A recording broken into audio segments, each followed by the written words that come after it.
Lord Chen, that's...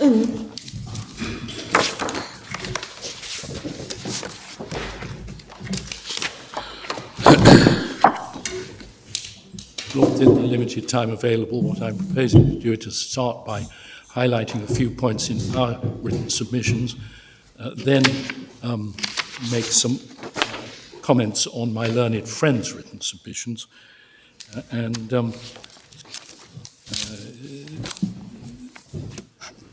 deal with costs either first or second, depending on which your lordships would find more convenient or interesting. Well, you've dealt with costs first, but probably the more important question is what happens to the shares and Quite. what happens wherever the shares are by way of the suggestion of a receivership. Yes. And we've certainly considered the position, and I think there is a degree of common ground that it would be sensible, as I understand it, to think in terms of a receiver. Yes. Well, my lord, a common ground between the parties, as I understand it, you don't seem to be objecting strongly. It's superficially common ground, but there's an important difference between the two proposed receivership orders, and of course there's the question of what directions are given to the receivers. The difference between the two receivership orders is that their receivership order provides that the receivers should be appointed receivers of the shares. Our receivership order assumes that the shares are returned to Madame Chen, which your lordships, when in the first few weeks after your lordships handed down judgment, when the form of order was being considered and amended by your lordships clearly thought it obvious that the shares should be returned to her as a result of the order for the new trial. And our proposal is that the receivers are appointed receivers of the undertaking and assets of Pexon, the shares being vested in Madame Chen on the undertakings which she has included in our draft order, and which go back to the form of undertakings which your lordships required of Mr. In December. Isn't there a halfway house? If the shares were returned to Madame Chen nominally, wouldn't it be open to us to appoint a receiver in respect of them as well as in respect of the undertaking and assets of the company? The latter probably wouldn't be necessary if the receivers wouldn't be in accordance with the usual practice of court-appointed receivers, as discussed, for example, in the Masri case, which we've put in our bundle of authorities, because the usual regime, as described in Masri and in Chapter 1 of Carr, which is in the authorities bundle, is for the property in respect of which the court appoints them receivers not to be vested in the receivers. The property remains where it is, but the receivers are appointed, well, they're appointed receivers in respect of the property, and that means they have control over any income from it, what's done with it, any management of a business that belongs to the company, for example. Sorry, say this again. It would not be usual to appoint a receiver of shares, are you saying? Yes. Well, this is not a usual case. Absolutely, my lord. They are the subject matter in dispute. So logically, that is the asset of which they should be receivers. Well, what is the reason why it's said that it's unusual for receivers to be appointed in respect of shares? What's special about shares? It's not nothing special about shares, my lord. When the court appoints under the time-honoured chancery procedure as opposed to the insolvency statutory procedure, and I should perhaps in parentheses mention that the other side's receivership proposal appears to assume that the receivers, if appointed, would be governed by the BVI Insolvency Act, and they'd be insolvency receivers, and their consents to be appointed are in the BVI consent form included in the BVI insolvency rules. The point we've made in our written submissions is that there's a diametric difference between an Insolvency Act receiver and a court-appointed receiver. An Insolvency Act receiver is vested with the property of the insolvent entity. He manages it largely at his own discretion.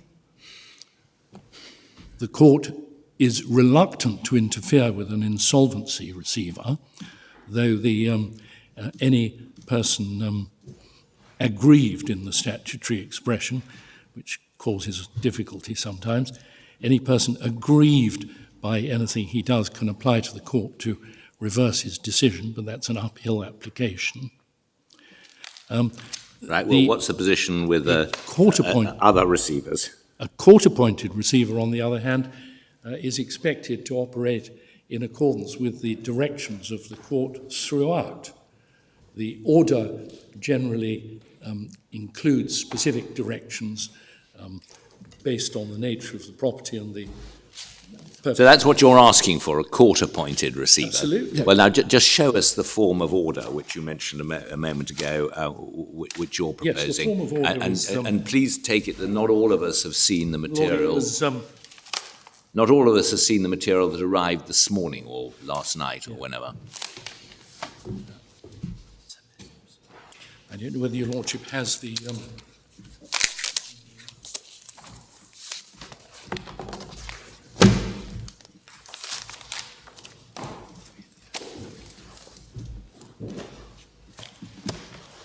It was filed, and your lordship was...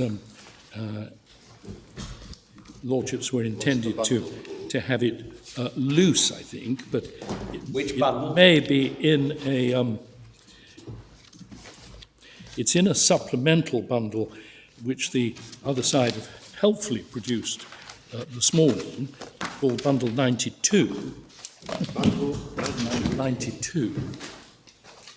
That's a new bundle altogether, is it? Right. Good, well.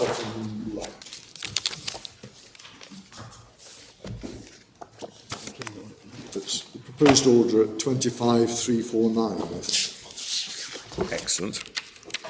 Bundle 92, it's page 25349. Yeah. So this is in proposed. paragraph This is 4. proposed by Madam Chen. This is proposed by your client. Yes, Your client. yes. Right. And we propose... So what role does your client have as opposed to the receiver? What role does your client have in relation to the property as opposed to the role of the receiver? Will be the registered holder of the shares. They're at the moment registered Yes, but in the name of Mr. They would be returned to my client, which is what your lordships... I follow that, but subject to the formal return of the property, what will the role, if any, of Mrs. Chen be in relation to the operational use of the property? She holds 80% of the shares. Yes. STDM, the Macau, Dr. Stanley Ho's gambling company, which controls gambling in Macau, holds 20%.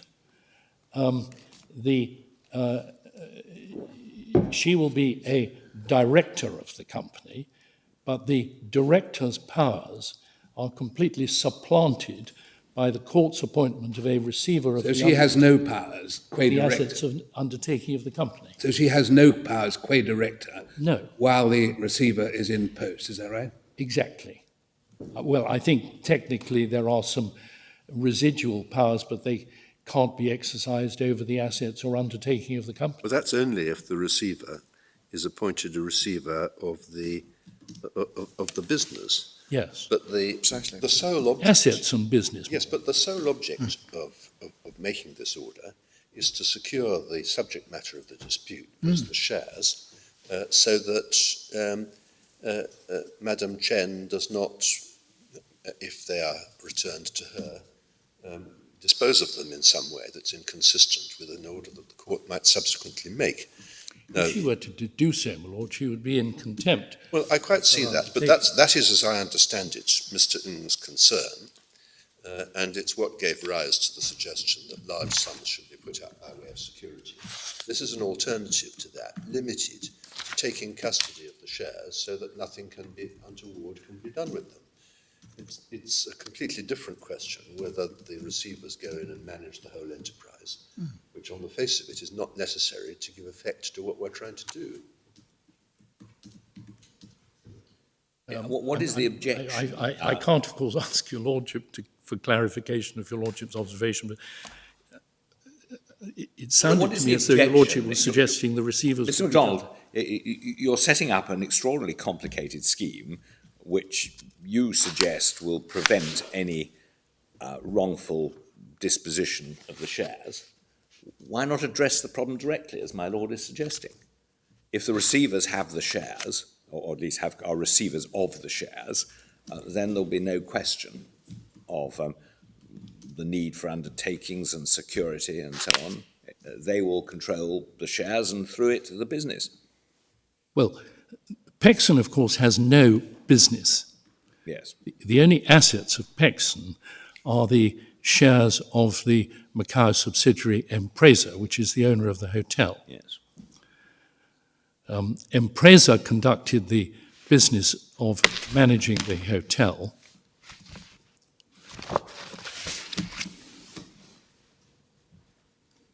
And when Mr. Was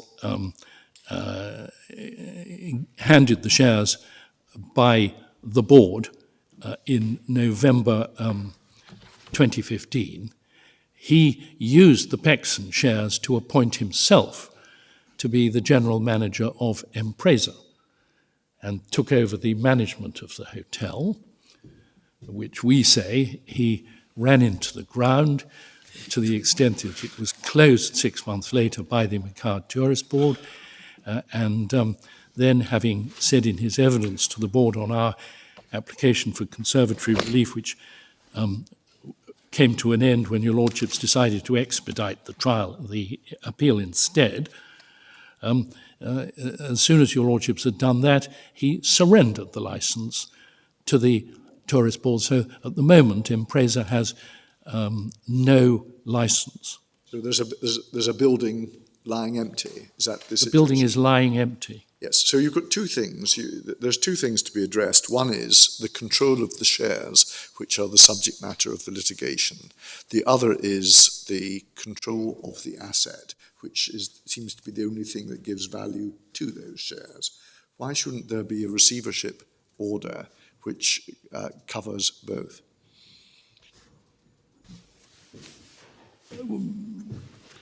Well, your lordships need to consider one step further down the road what the receivers would do, because it would be highly inconvenient simply to appoint them without any directions as to what they should do.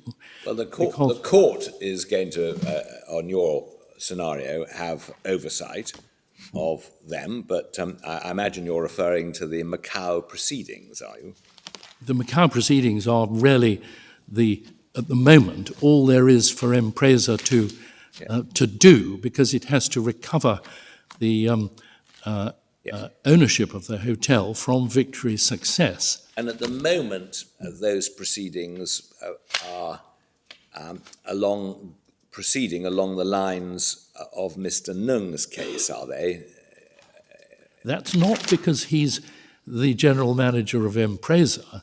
That is because at the moment, what would be described as the main action in Macau is an action in which Mr. Personally is the plaintiff. I see, he personally is the plaintiff. So yes. He's the plaintiff on the basis that he is a minority shareholder in Empresa.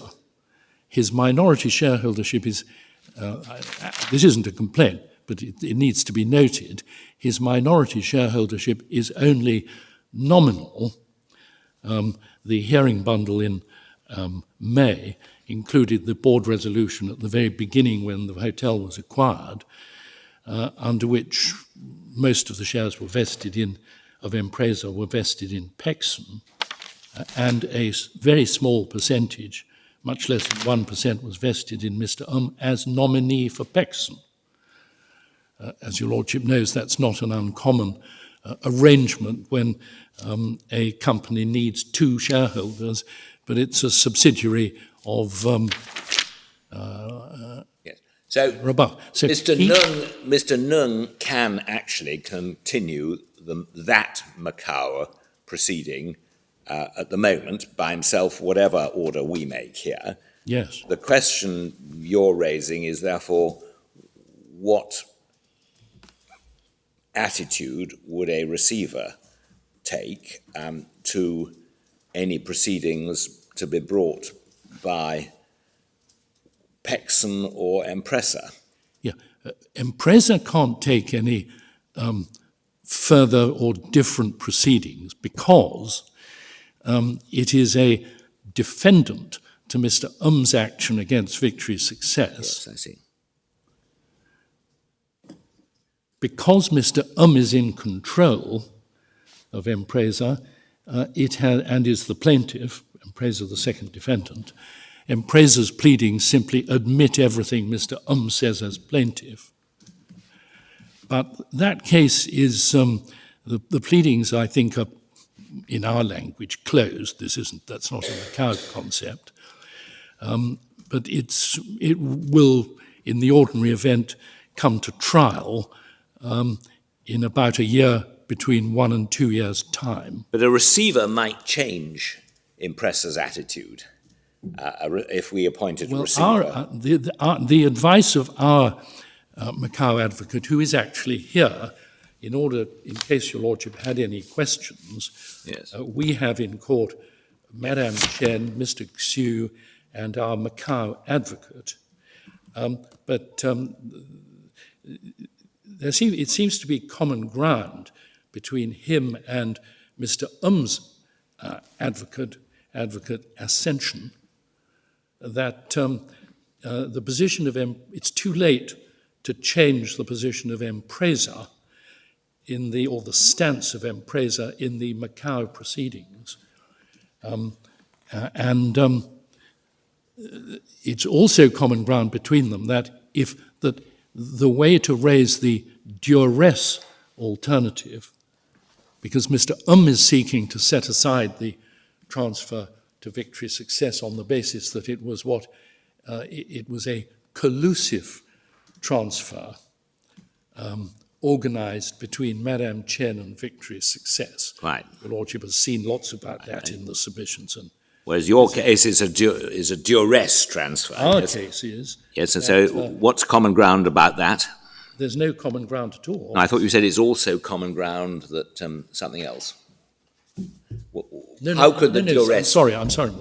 It's common ground, as I understand it, between the Macau advocates, and I'm referring in particular to Mr. Ascension's third witness statement, which was produced, I think, on Friday evening, where he agrees with one point in Advocate Lei Tao's witness statement. It is common ground that Pexon would not be constrained in Macau proceedings from relying on the alternative ground that far from being a collusive transfer, it was a transfer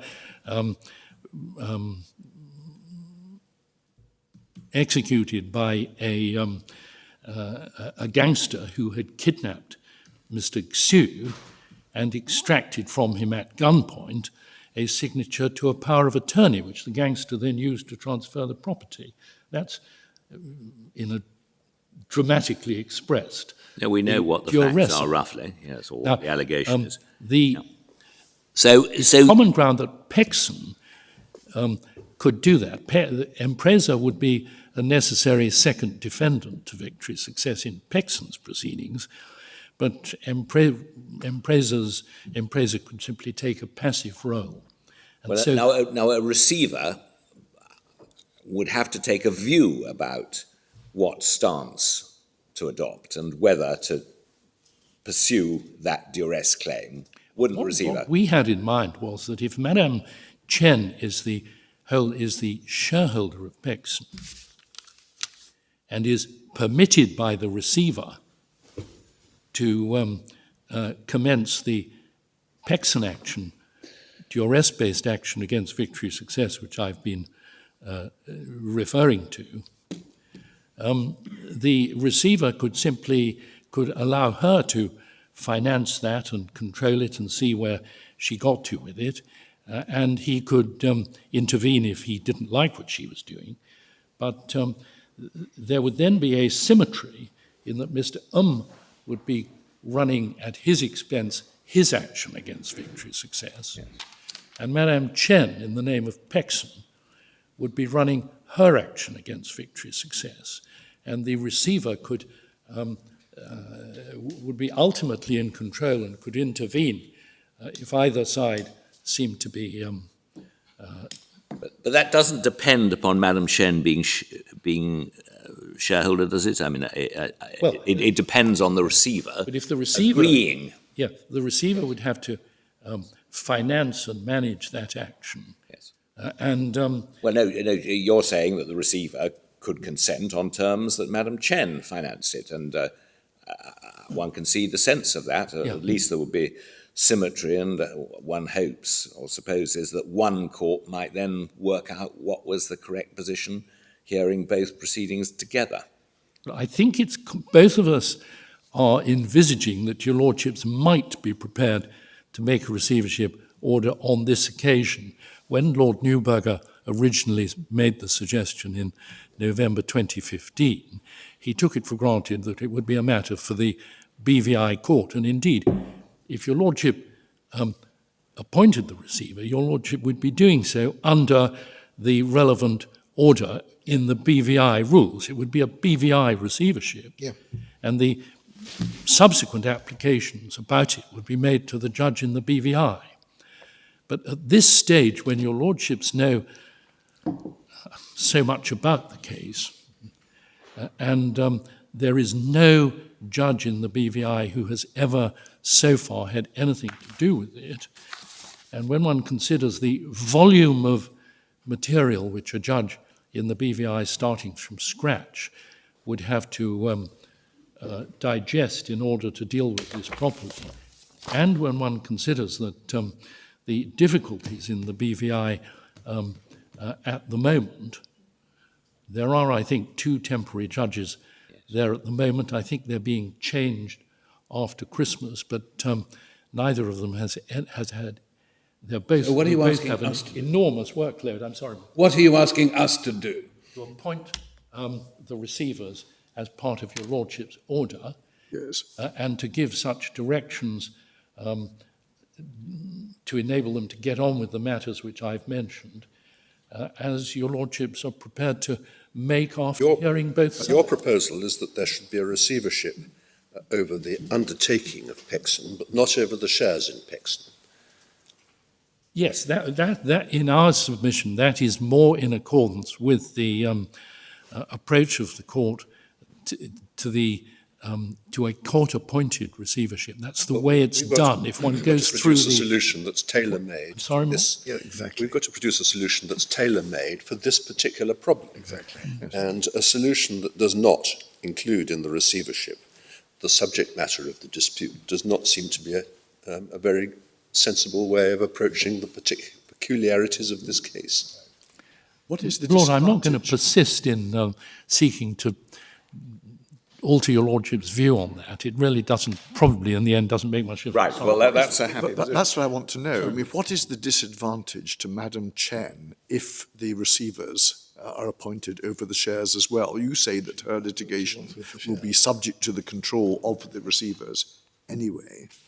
So what is the disadvantage in the receivership covering the shares and the property and undertaking? She would She'd still be the nominal shareholder. she would still be nominally the shareholder. Exactly. And she would have title, therefore, to sue with the consent of the receivers. Yes, exactly. So what is the disadvantage to your client of the shares being included within the receivership? My lord, so on the basis your lordship has put it, I mean, that's no objection at all. Well, on that footing, the shares would not be vested in the receiver, but the powers attaching to the shares would be vested in the receiver. That seems, on first sight, to be unduly complicated. Surely the shares should be vested in the receiver, effectively to hold them as a stakeholder. My lord, that's not what the court does. I've got Might be what I've the got court the does whole on of this occasion. the Atkins court forms. But why doesn't receivers it? in? Why doesn't it? And why couldn't it? Presumably the receivers would rather have all the benefits of ownership but none of the disadvantages. Yes. And by not owning the shares, they are not landed with any potential disadvantage, but they have control over the shares by being receivers of them. Exactly. So shares returned to Madame Chen, which is what your lordships originally envisaged would be the consequence of the order for the legal Receivership trial. over But all receivers the powers appointed and rights. of the shares. But am I right in saying, that cutting to the chase, that for the purpose of today's hearing, if we were to propose that the shares be vested in Madam Chen, but the receivers be appointed over the shares and the business, neither of you would actually object? Is that right? Yeah, neither side could object to that, Lord. Well,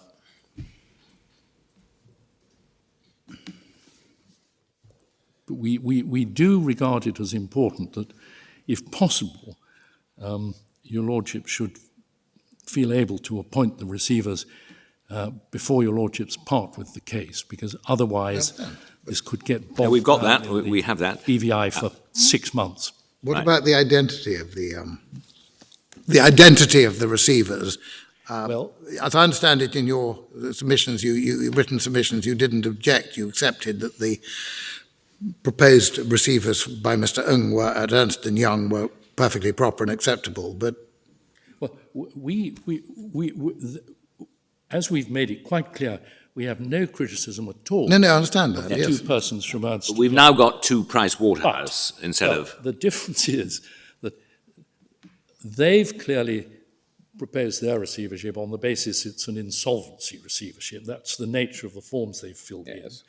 If it's an insolvency receivership, one receiver has to be resident in the BVI, and that's no doubt why Mr. Bailey is included, though he has no relevant background for dealing with this matter at all.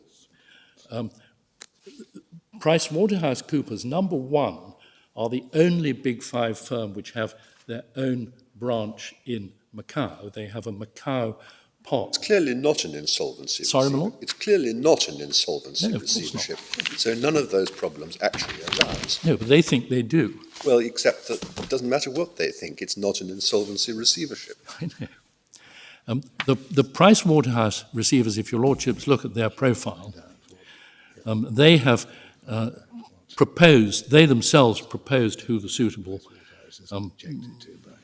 Do we know whether there's an objection from Mr. Ng to the Price Waterhouse individuals? No, we don't. Before your lordships Would it be sensible to expire, find out? May I draw your lordship's attention, in case you haven't had a chance to look at the Price Waterhouse profiles, those two receivers are both receivers of the estate of Mrs. Nina Wang in Hong Kong. Can we find out if there's an And they objection? are also, Yes, well, let us find out whether there's an objection. may I just mention, they've one of them also- seems to come from Shanghai, which is quite a long way they've- from Hong they've- Kong, but maybe. they've also been receivers of a Macau bus company, of which they were appointed to be receivers by the Macau government. What's the relevance of all that? Is it suggested this makes them specially fit, specially unfit? I think this is their virtue. They know Macau and they intend to use their Macau partner as a key member of their team. Well, why isn't he appointed as one of or suggested as one of the receivers then, if he's so important? She. Miss Grace Chen. Well, why isn't she suggested as a receiver if she's so important? Well, she's not sufficiently senior in the Price Waterhouse hierarchy to satisfy the Pricewaterhouse global risk requirements. So the two they've proposed are at the right level within Pricewaterhouse, and she would be working for them. Shouldn't we be finding out? You've indicated who you would like to see appointed. Shouldn't we find out what the other side say and see whether there's any issue? What is Mr. Parker's view about these individuals at Pricewaterhouse, or Mr. Parker's view on behalf of his clients? Well, on behalf of my clients would prefer their choice. They take the view that the objections that are being made are spurious. The nominees that we propose do have offices in the BVI where one anticipates applications will have to be made in respect of the receivership. The objection that was made in respect of a linguistic inability is met by the fact that one of the receivers does speak Mandarin, and our understanding is that court proceedings are conducted in English or Mandarin or Portuguese, and therefore she's well able to understand what's going on in respect to those proceedings. So there is an element, as there often is in this case, as well, we put forward ours first, and we don't really see why we should concede the identity just because they're raising what we regard as spurious points about our nominees.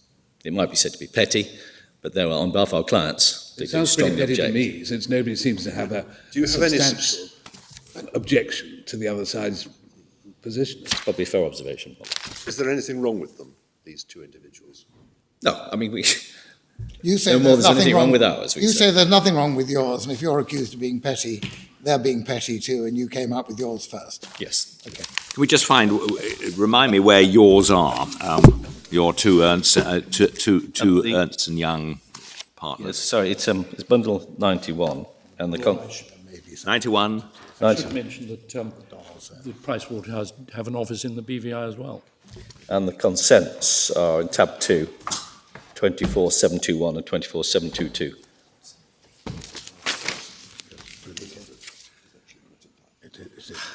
So they come from Hong Kong and from the BVI. Sorry?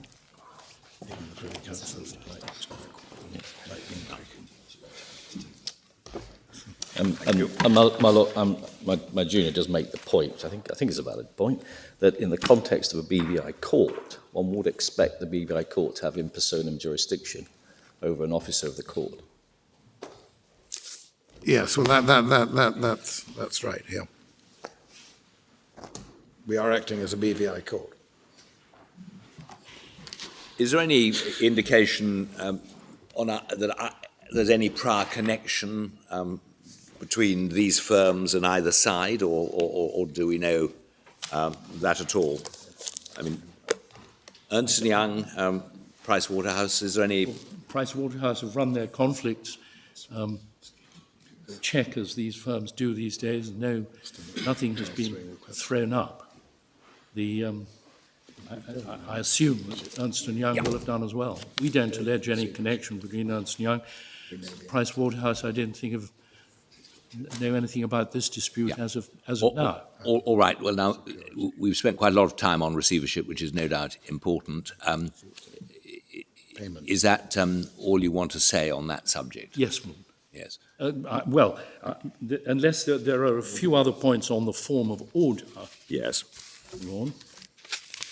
Well, are there any points on the form of order? Is there, how much agreement is there on the rest of the order? The 2 million. Yes. It's important to understand that the $2 million US dollars was a figure selected by your lordships at the end of the hearing in the end of 2015. Yes. And is intended to secure the Madame Chen in case, in the wording of section 7 of the BVI appeals to the Privy Council order, Her Majesty decides that she should be compensated for the shares having been returned temporarily to Mr. So that is her security for that. We've asked for an undertaking, for an inquiry as to damages under section 7. That's paragraph 12 of our order.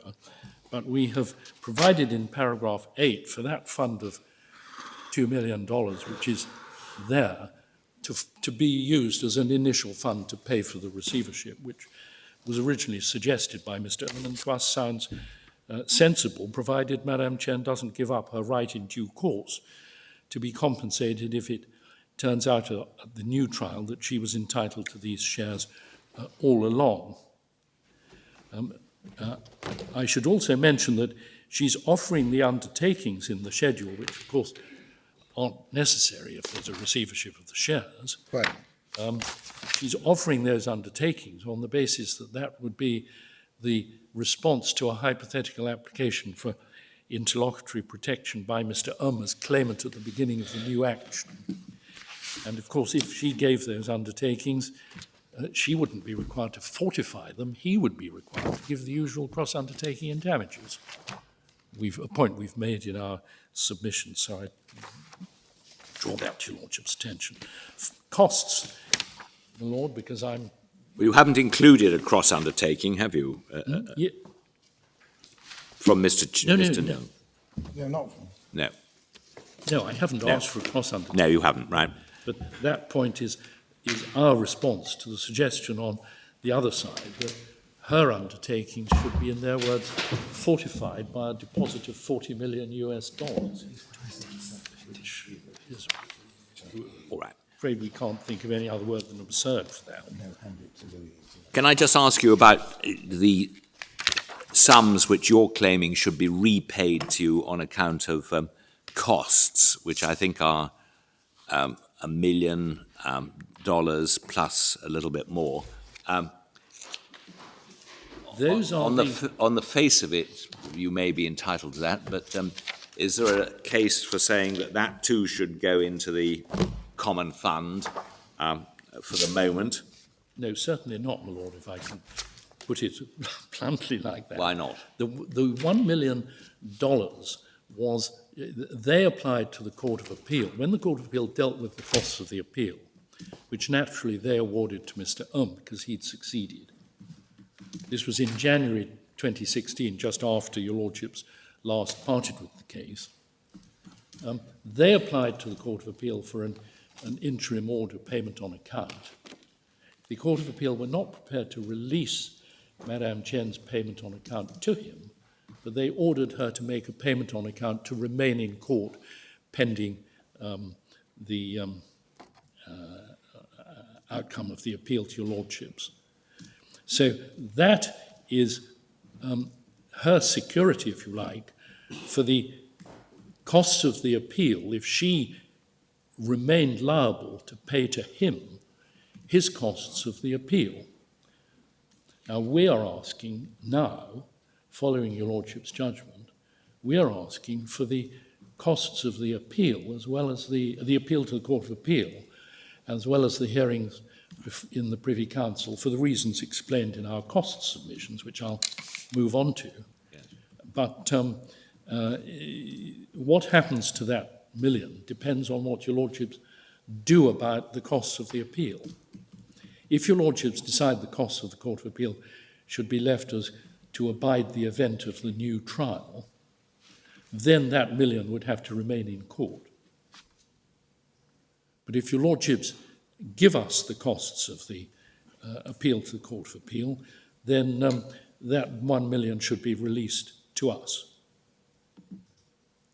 The £500 sterling should be released to us. Well, again, it follows the outcome.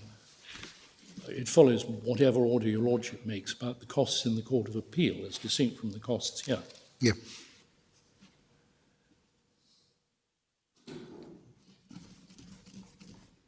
And the 7,500 US and 18,000 US were also, if one looks at the Court of Appeal's order, costs of particular applications which they were dealing with, and which should be repaid to us if we get the costs of the appeal. Lord, as to that, can I just very quickly, I've only got 3 minutes left, can I very quickly refer you to our submissions on costs? You've given us a very full submissions on costs. Yeah.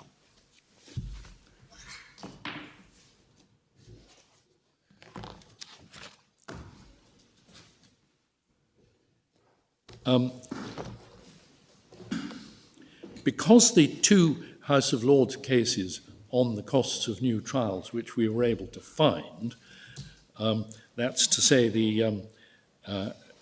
Well, we've read them carefully, and Yes. This Yes. is a pretty unusual case. The judgment of the board indicates that the problems are not all one way. You can just help me. Where is the judgment of the board? I think it's tab 9. Is it 91? 92, I think it's No, I think it's 91, volume 1. Yes. We certainly said that there were points which Mr. Nung hadn't raised, as well as points which you hadn't pleaded. So it's a strange case. It's yes, on the and I'm not on sure the you'll find a direct analogy in the authorities you referred to. But one view might Discretion be, and not of law. yes, one view might be that everything is put back to where it was when the action started, and we won't know the rights and wrongs of the ultimate position until we have a further judgment from a first instance judge, which I to think. reserve them all. So everything would get reserved on that Yeah. basis, including, I think, probably the jurisdiction points, because they may be just regarded as an aspect which comes out in the wash. You've more or less conceded them, but subject. We've conceded them, but that really amounts to simply an adjustment within the You've final conceded order. them on the basis that you get the other expenses, the other costs. Yes. So it's not a freestanding concession. Yes. No. Lord, in case your lordships say anything about the modern authorities my learned friend has referred to, which I don't challenge in any way, that's to say the multiplex and Castor cases, we found the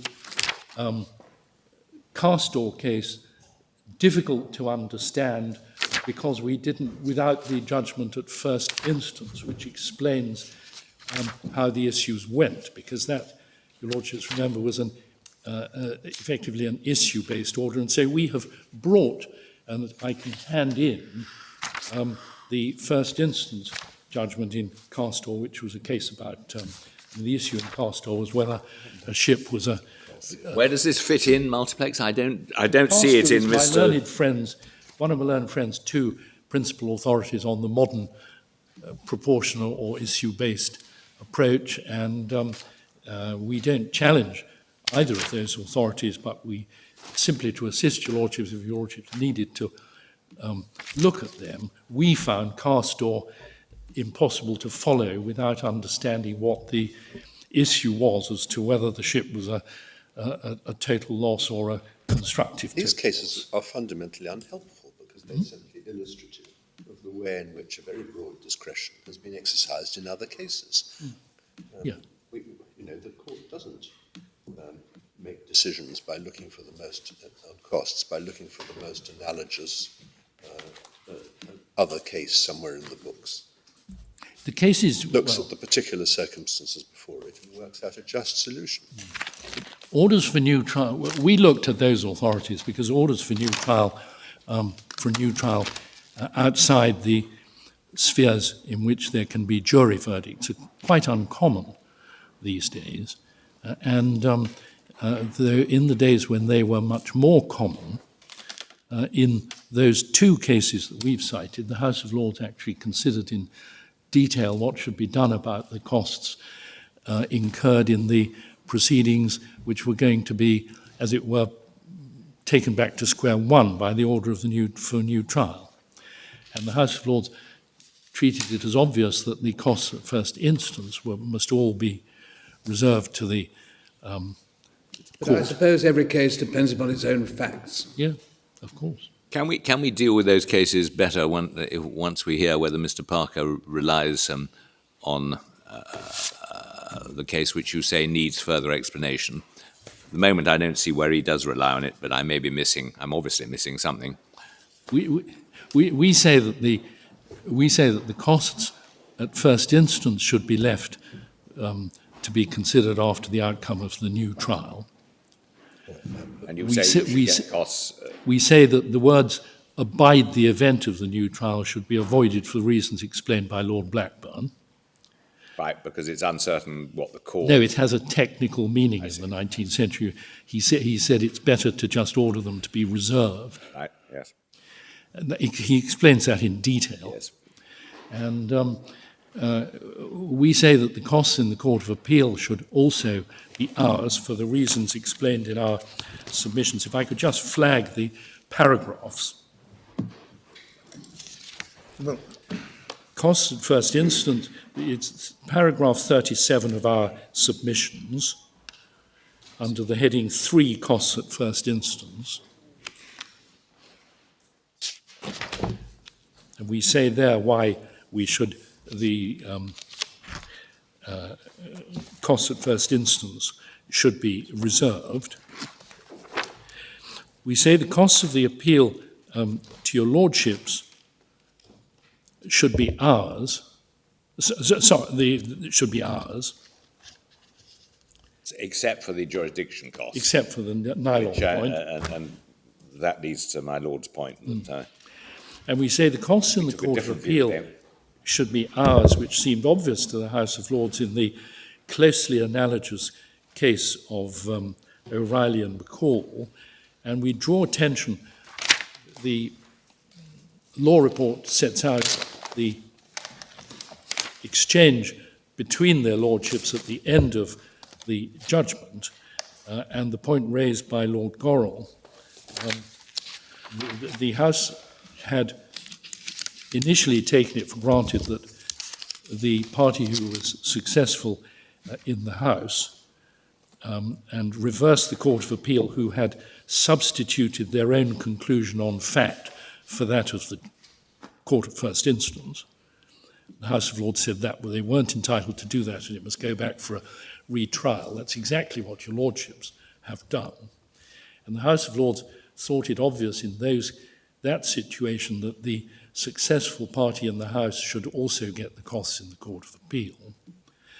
But Lord Gorrell said, if I can, without disrespect, put it this way, hang on, the successful party actually had her own appeal before the Court of Appeal, in which she was seeking to avoid the order for a new trial and get judgment for herself. Well, the same can be said against you, can't it? Because you were not exactly enthusiastic about an order for a new trial at any stage. It was never suggested. May I just, in relation to my learned friend's submission, which I haven't actually addressed at all, may I just mention one point which they've got wrong.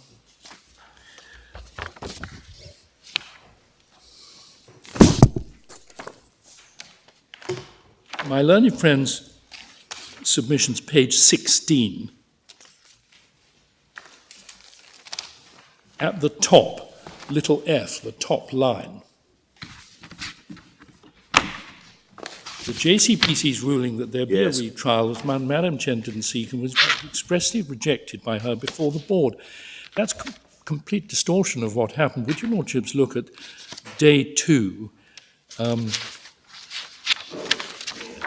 Volume 91. yes, page 91, tab 14. How one manages to get to a situation. And page numbered bundle. 25008, my lord, 25008. 25008. 25008. Yes.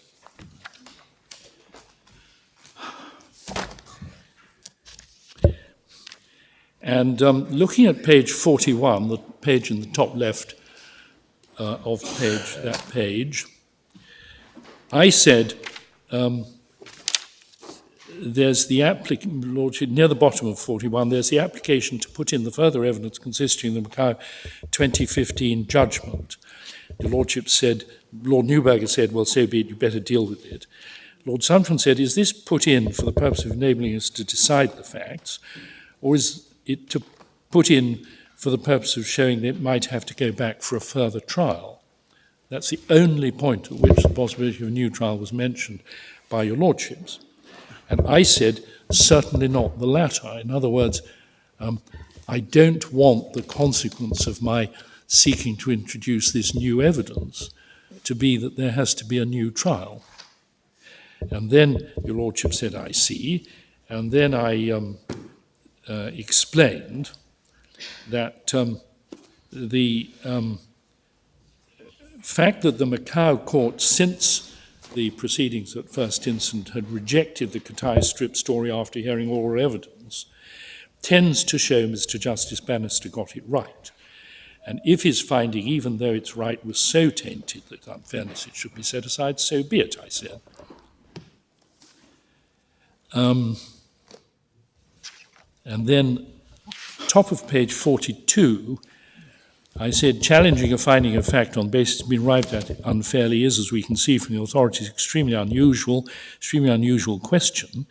If that jurisdiction is sought to be exercised here, it must be relevant that since the allegedly procedural unfair decision, further evidence has emerged which tends to confirm that it was right. And then your lordship, Lord Sumption, said, how can we rely on that? I can see it couldn't have been cross-examined at the trial. Difficult for us to weigh it without any oral evidence here. None of that would matter if we were to conclude that if the effects of the judgment were such that the matter had to go back anyway, that meant the further evidence would be relevant, and I said I'm content to leave it like that. So to suggest that we rejected or opposed the idea of a new trial in the course of the hearing, it just wasn't raised. Your lordships may have had it in your minds, but it was never put to either of us. And right. Well, now, Mr. MacDonald, I think you're well over your time. Yes, I'm happy to sit down. Thank you very much indeed. My Lords, on the point of the receivership, I think the only point remaining, apart from the nominee's point where you already have my submissions, is potential issue. I'm not quite sure where Mr. MacDonald was on that by the end, as to whether or not the shares should vest in the receivers. Now, Mr. MacDonald refers to the fact that ordinarily title to the property which is to be subjected to the receivership will remain where it is, because it's perfectly sufficient for the receivers to have the powers over the property. But that doesn't take account of the cross-border jurisdictional aspect. In circumstances where the receivers have the powers, any interference with those powers by the party having title to the property can be met by a contempt application. But contempt in the circumstances of this case is of no use to us because the BVI court is not in a position to exercise that particular jurisdiction over Madam Chen. That is why we consider it as imperative that, consistent with the rationale of the agreement that there be a receiver, that the shares be vested in the receiver. We say the fact that Madam Chen accepts the receiver should be appointed is an acceptance that there are reasonable grounds for a concern that she may not act in good faith. There was originally an acceptance of an appointment in respect of the shares, which has changed for reasons that have never been explained, to a desire that the receiver be appointed over the company and should not be in a position to interfere with the shares.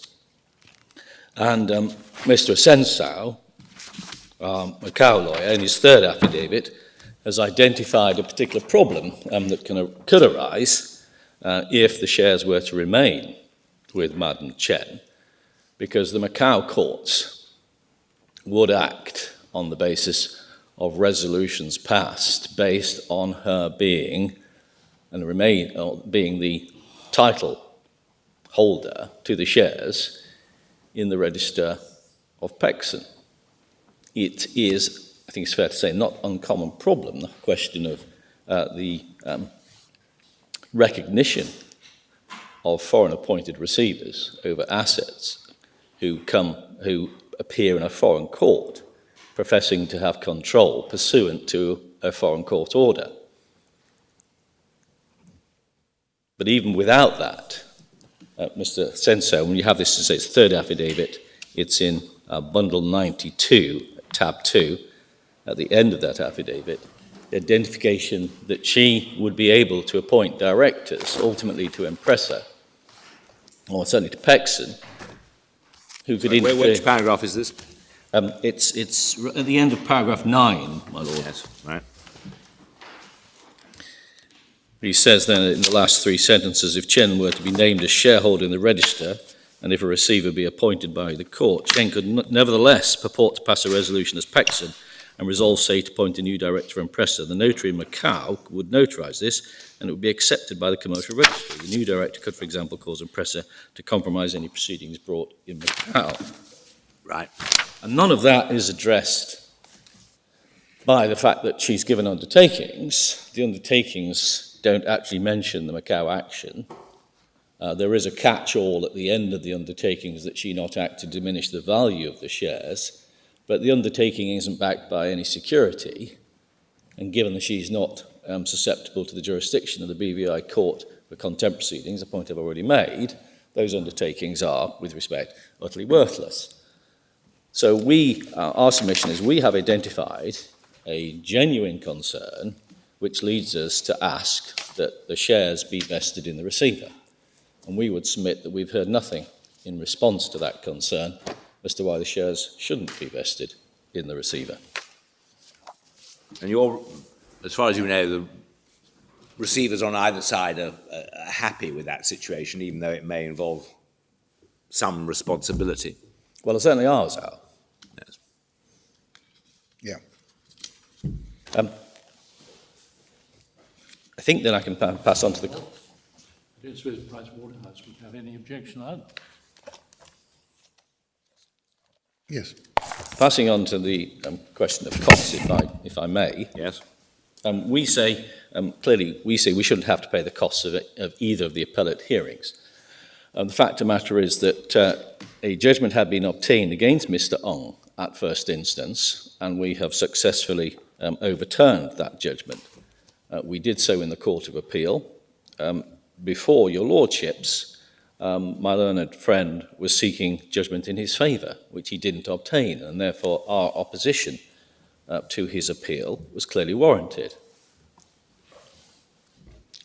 Now, we, subject to the question of nylon, we quite see the logic of saying that if neither side were at fault, or both sides were equally at fault for a situation where a trial takes place, but doesn't result in any worthwhile judgment, that in those circumstances, the ultimate costs of the wasted exercise should be left over to see who's ultimately victorious on the underlying question. But it's our submission that this isn't a case where fault lay on either side. My Lord Mance indicated that that was perhaps the provisional view of the board, but if I may to take a moment to seek to persuade the board otherwise.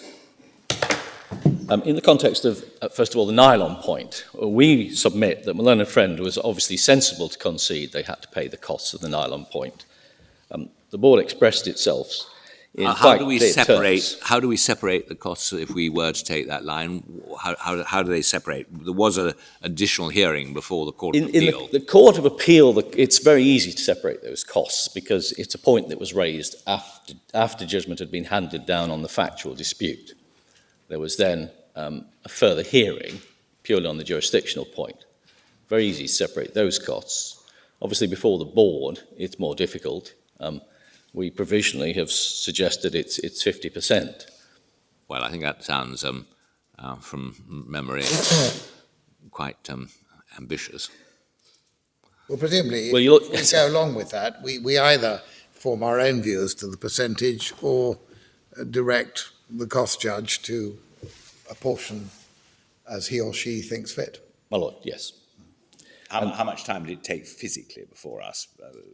Pretty little. Physically, it took very little because your lordships were very much in our favour on that particular point. But obviously, because of the consequences of the jurisdictional point, considerable preparation went into to fine-tuning our submissions. Costs, probably. All right.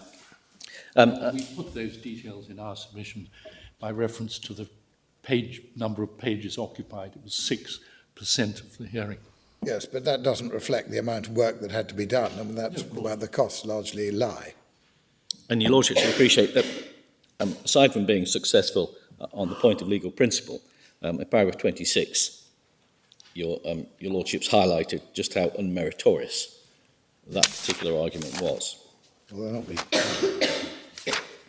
Right, well, you were going to show us that the suggestion is wrong, that this was the case where both parties were really at fault. My lord, I will endeavour to do so. Obviously, the 2 points on the factual dispute were the question of the resulting trust and the credibility of Mr. Ng's evidence. Now, on that second point, clearly there can be no criticism of our side, but there was indeed criticism of Madam Chen's position, which is one to be found in paragraph 58.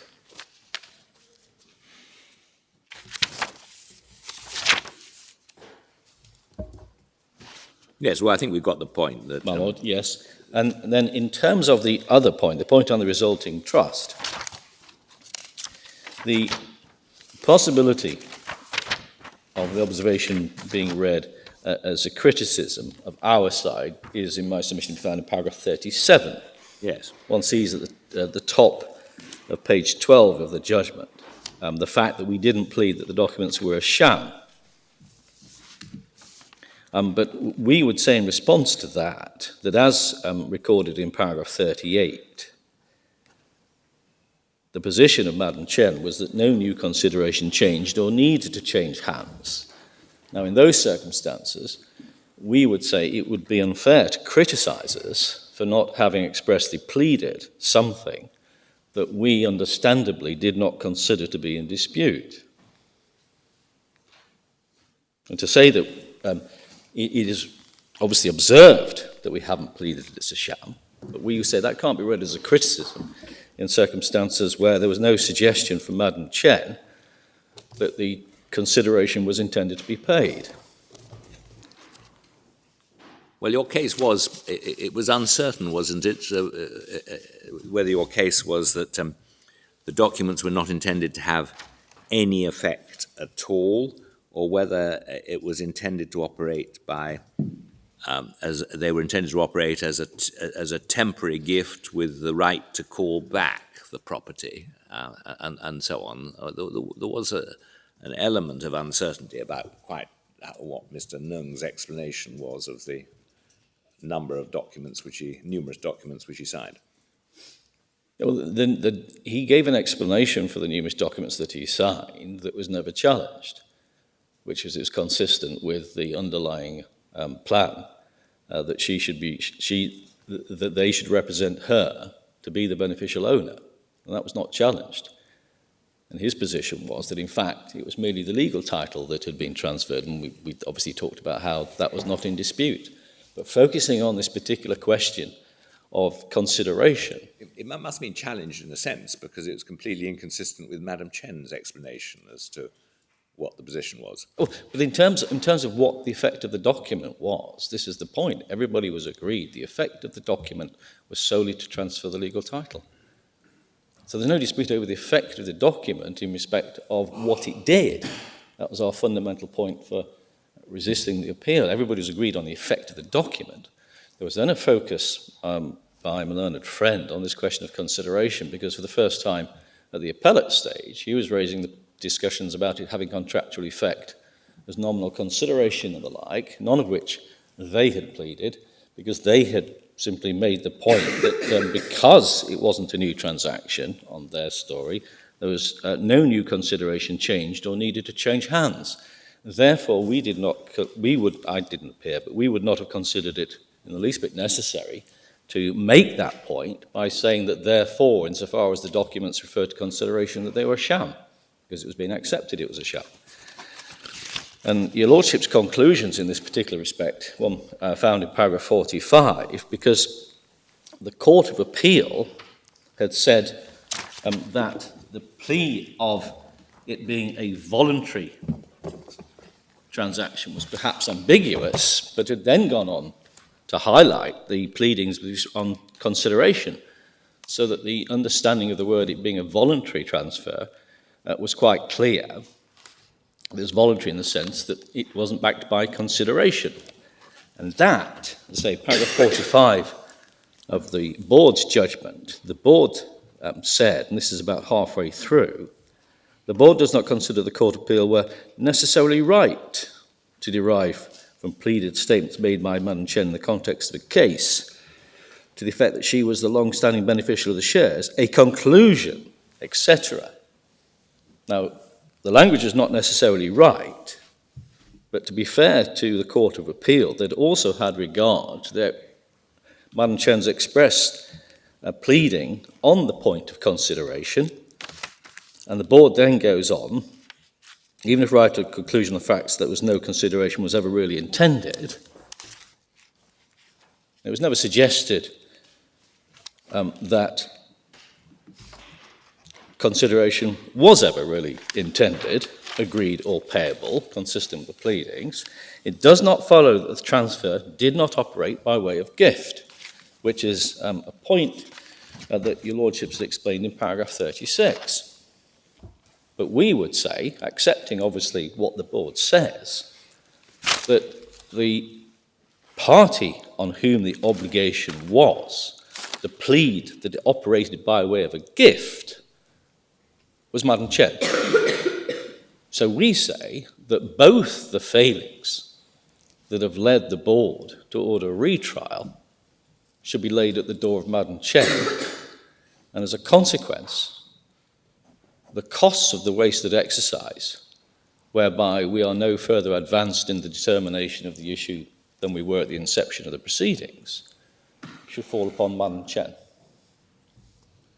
Obviously, we say nylon in any case, even if that submission is rejected. But that's why we say we should have our costs to date.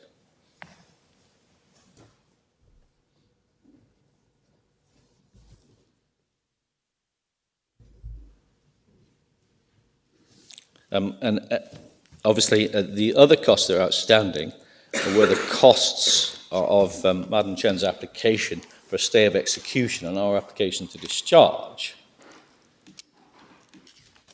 And again, in our written submissions, we said that the decision on the receivership effectively would determine the costs of those two applications, because the receivership is based on the fact that there was an understandable concern about the good faith of Madam Chen, which was at the root of our application to discharge.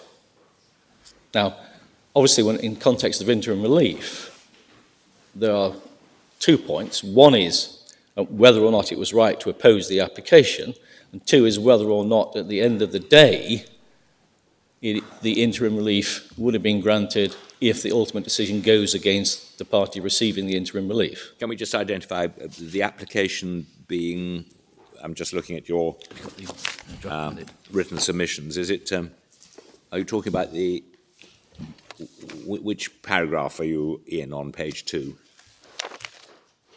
If I may.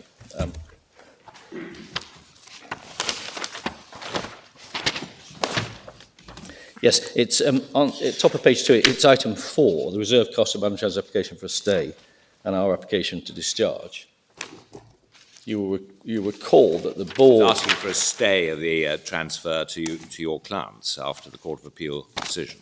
That's right, and that was without any mention of the difficulties of Victory's success, who had both written demanding repayment of a full 1.5 billion that they now say hadn't been paid, and there'd also been the EGM notice, which I had presented to the Court of Appeal on 29th of September, which had called for the property to be given by Empressa to Victory Success as repayment of the loan. Now, 6th of October application, I've set it out fully, and I don't intend obviously to repeat it all out, made no mention of those difficulties, and then subsequently we discovered that in fact the property had been transferred, which prompted our application to discharge on the 20th of November, which was opposed. Now, we were successful. We say that we should have our costs of the exercise that prevented us from assuming control of the shares, because not having control of the shares, the property was lost, subject to the Macau action. And there's been nothing, we say the evidence, that would actually lead to any different conclusion in respect of those hearings. I've set out the 5 major flaws in the story of incarceration and kidnapping. And this was all rehearsed before the Eastern Caribbean Court of Appeal in September 2016. They sought to overturn the board's order on the basis that the evidence that they could put forward with incarceration and kidnapping meant that the board's order should be reversed. The Court of Appeal rejected that. So we're still at the position where we were successful in the exercise, and we say we should have our costs. Obviously, it's a minimum if the board were to think that the ultimate decision on costs should abide the event, using it in a non-technical way, that the order should be that we should have our costs in the action. So the date of the Court of Appeal's refusal, where is that in your written submissions? What date's that? That is, I apologise, it's September 2016, precise date. We've got chronology there.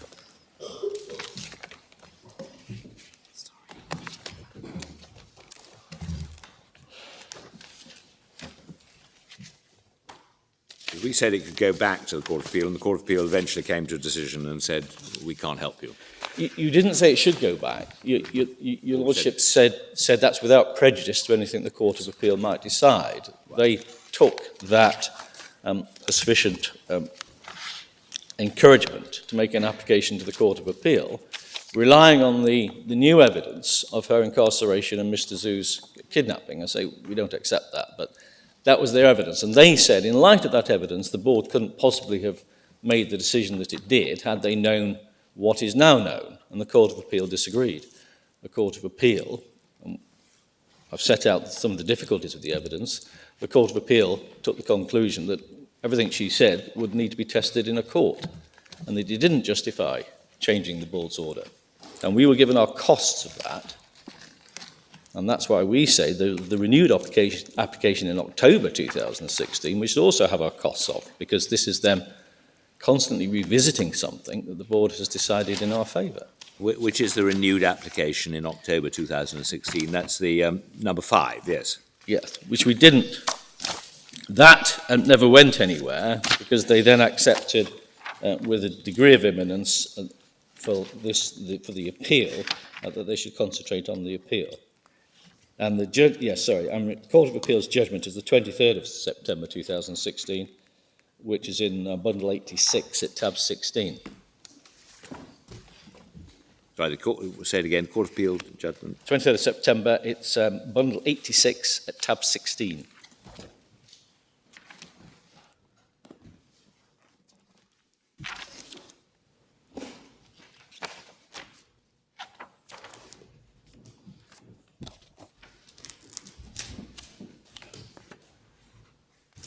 So you say those 2 items are really separate, discrete items. I mean, another view, I suppose, might be that if at the end of the day Mr. Nung loses, then these skirmishes just appear part of the overall battle. Well, my Lord, that's why I'd say your Lordship will be well aware, in circumstances where a party applies for interim relief, the other party has an obligation to decide whether to concede the interim relief, in which case costs will be in the action. But if they oppose, and there's an inter partes hearing, then the court can either say costs follow the event and award costs against the opposing party, or they can say, well, we've spent a lot of time in your failed opposition, but nonetheless, at the end of the day, you may win the action. And in those circumstances, we'll award costs in the action, we'll award the successful party's costs, but in the action. Obviously, so in other words, they'll only get their costs, they will get their costs if they win, but it means that the unsuccessful opposing party will never get their costs. Yeah, And right. that's why I say that's the alternative that Yeah. we would invite the board to consider.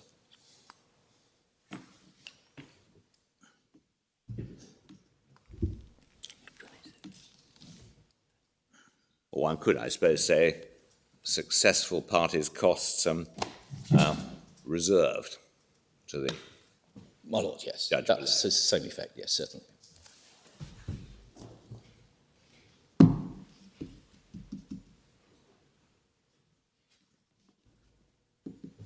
Right. Are there any other specific items we need to deal with? What about, I mean, the inquiry as to damages, you say presumably that's all Premature. should be left to, if it ever arises, it's a matter for the trial judge.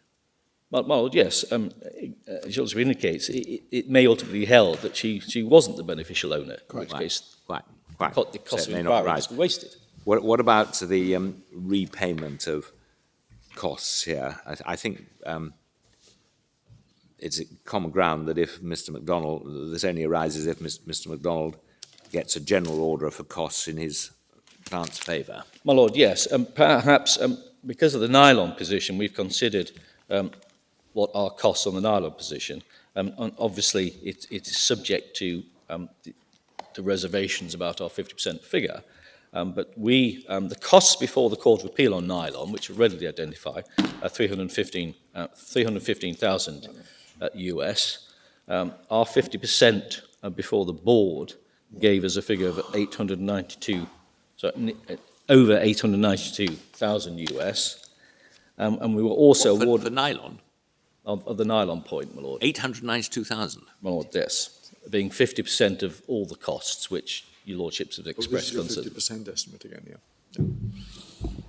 And then our costs are, when we were successful before the Court of Appeal, that's the judgment of 23rd of September, were 254,000 US. Quite cheap, really. So we would invite the court, even if we were otherwise Yeah. unsuccessful in our submissions, but we were awarded the costs on the nylon issue, to take account of that when considering the question of repaying the 1 million US. I hope that submission is reasonably clear.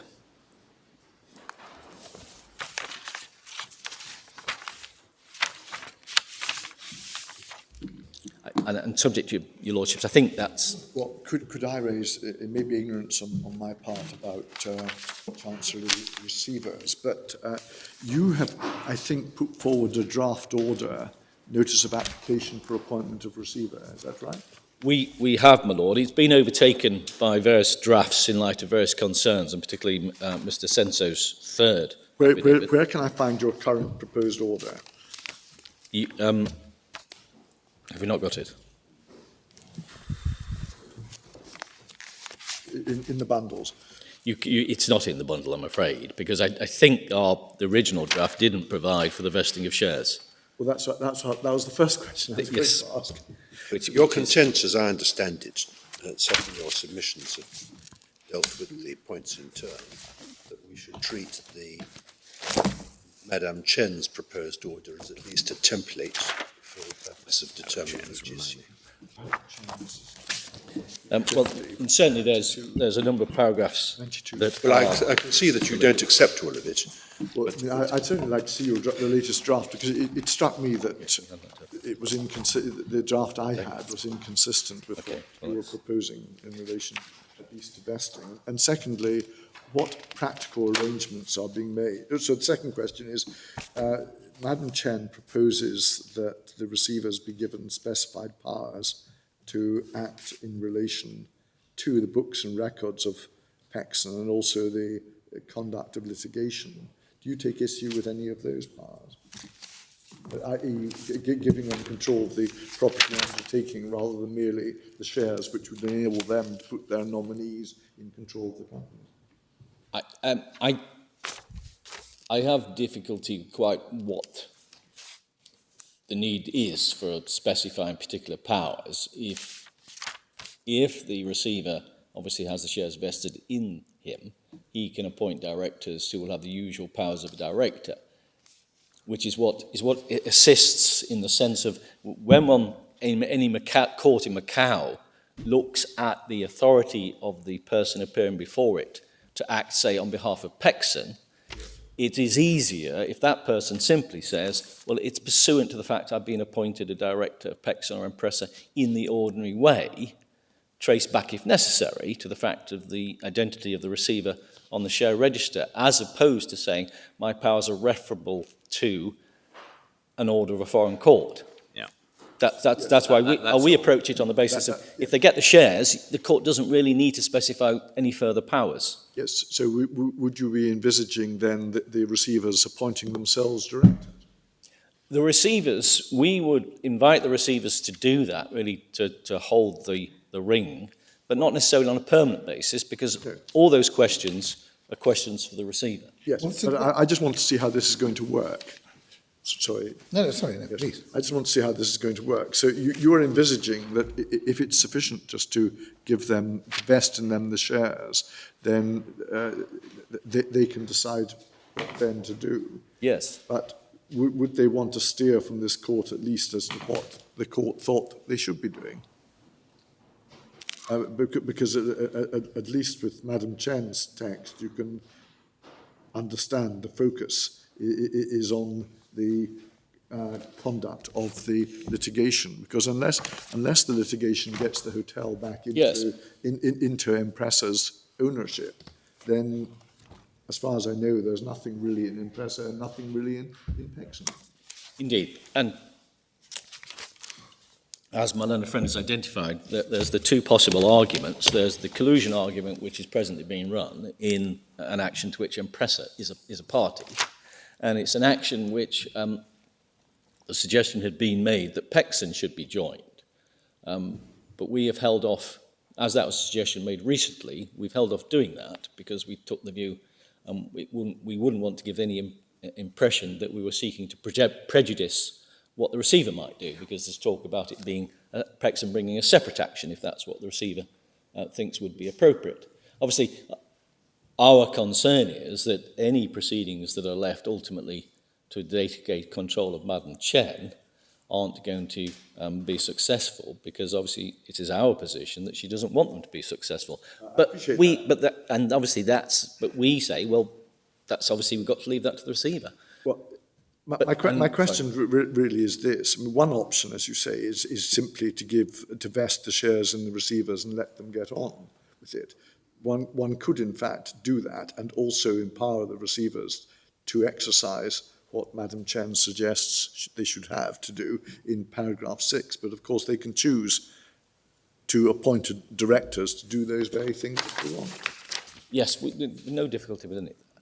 The next question was the funding of the receivership. The draft order I was looking at, which you say is superseded, I don't think addressed who was going to fund the... Again, one of the points that the new draft, which unfortunately hasn't found its way to you, did address, but again, we have no difficulty with their funding a proposal of the 2 million being available to fund the receivership. That's basically agreed, yes. Yes. That's very helpful.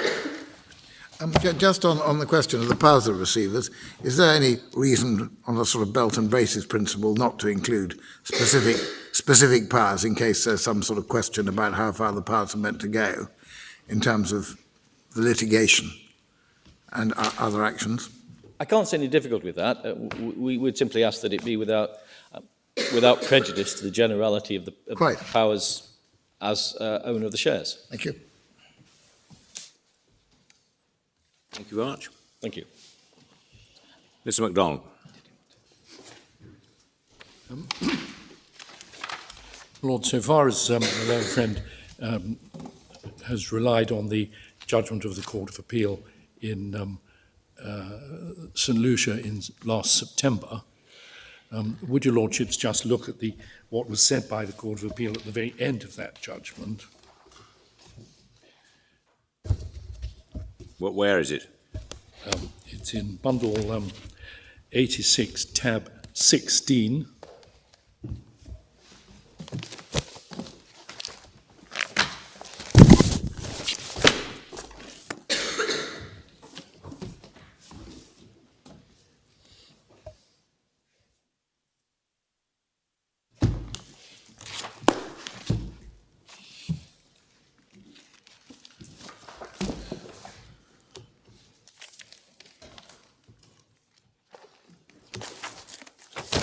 the last page of the judgment, at the top of the page, part of paragraph 28.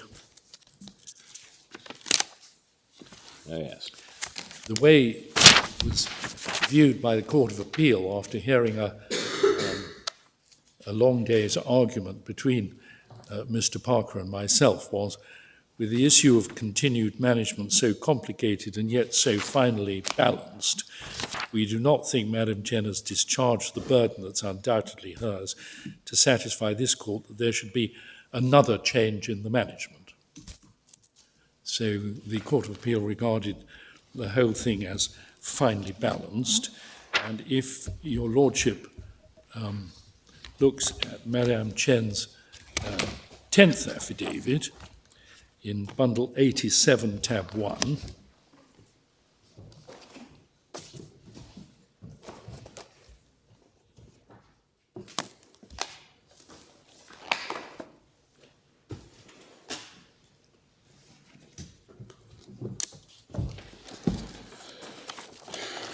if it matters, your lordships find at paragraphs 31 and 32, page 22767,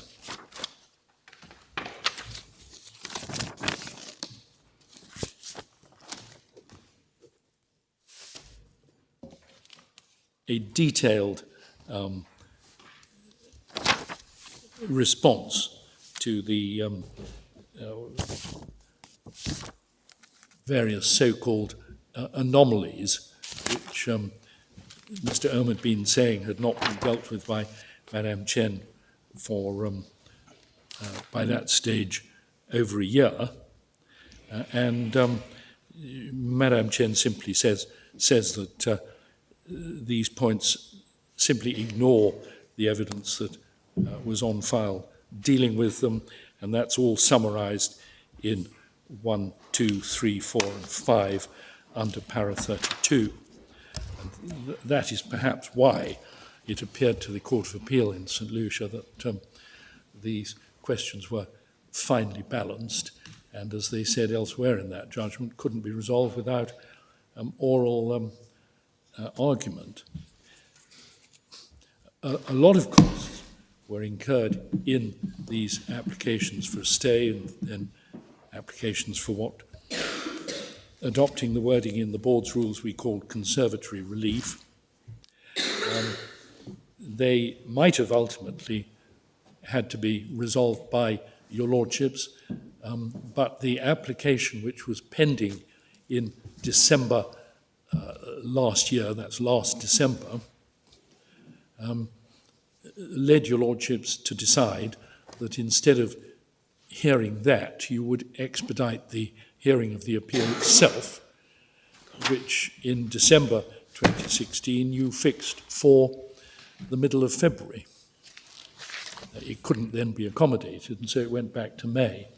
But the result is that your lordships have never ultimately considered that mass of evidence on each side. And in our submission, the fair way to deal with the costs we both incurred in that is to reserve them to the court after the new trial has reached a final conclusion as to who these shares have actually beneficially belonged to for the last 5 years and who they belong to today. So you say that effectively we might have come to a different view to the Court of Appeals on conservatory relief. Yes, but your lordships have decided instead of doing that to determine the appeal. Which, and if your lordships had been able to do that without sending it back for a new trial, then we'd be dealing with those costs today on the basis of who your lordships have ultimately found actually has been the beneficial owner all this time. At the moment, we don't know that. And so one can see the argument for reserving all the costs. But you say those costs should be reserved. The costs of first instance should be reserved. The costs before the board, where we our appeal was allowed, it should be ours, and the costs in the Court of Appeal, who got it wrong, substituted their own finding of fact for the finding of fact by the judge, which your lordships have found unsafe. Those costs should be ours, or alternatively should abide the event. And Lord, finally, may I just mention the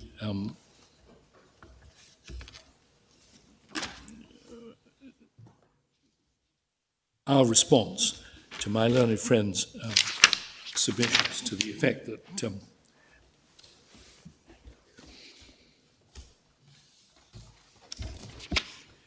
we ought to pay the costs of the trial because we were responsible for those costs being thrown away. Lord, the point is in our submissions.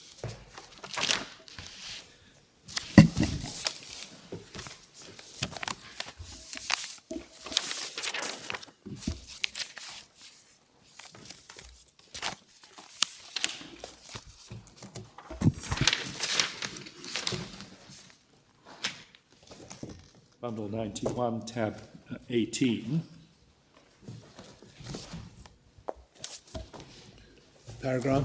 Paragraphs 43 to 45.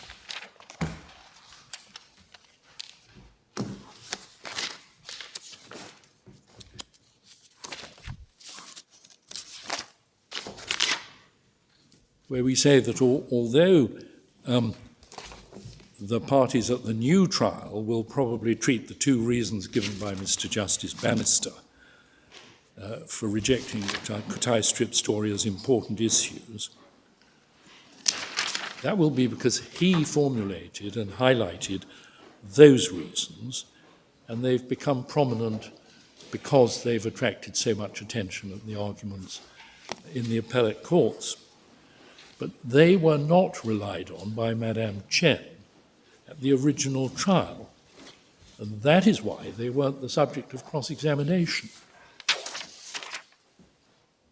The judge has been criticised as reaching his decision unfairly, because he identified and formulated two reasons for his decision, neither of which had been put to Mr. Either by Madame Chen's counsel, who didn't rely on those points, or by the judge, who either had them in mind and didn't put them to the witness, or thought of them afterwards. I say so with respect. But didn't the judge reject all the reasons that you put forward? Yes. Yes? Yes, he did. So, the consequence of your submission is that we shouldn't have ordered a retrial, we should have found against you. No, my lord, because your lordship has set aside the judge's judgment, and the result of that is that the whole of the proceedings at first instance in this case are, in the words of the Court of Appeal in the Boberlas against Economist newspaper case you'll find in the bundle, written water. Nothing that happened at the first trial will affect the outcome of the second trial. And but the point, insofar as this is relevant to the costs your lordship's considering today, would your lordships look at the last sentence of our paragraph 44? If the judge had explained his conclusion by reference to the reasons for not believing Mr. Elm's story, on which we did cross-examine him, and on which we relied in our closing submissions, which he should have done, then his judgment would have been unexceptionable. But because remind me, what were those reasons which the judge did not reject? In other words, the judge certainly rejected a large part of the client's case. Our reasons were... What were the other reasons? Our reasons were that the Kutai strip story had... the Kutai strip project had collapsed in May 2011, when Mr. Actually filed a complaint against his partner, Mr. Ong, with the Macau police. And nothing more was heard of the project after that. And secondly, that Mr. was in extreme financial difficulties from June 2011 onwards, which I cross-examined him on at considerable length, which was based on the agreements which he was compelled to make with the Hong Kong banks in June 2011. Yes, well, I think you've... Yes, and your points are that the Cotai Strip argument and the financial difficulty argument will be live issues in a second The new trial. trial, absolutely. So you raised these points. The judge didn't decide them as such, but didn't use them as his reason for disbelieving Mr. Ng, but they remain live But issues. he used his points about... no, we've got the point. He said he should have got a receipt and etc. We're not re-arguing the case now. Right? Those are my submissions. Thank you very much indeed.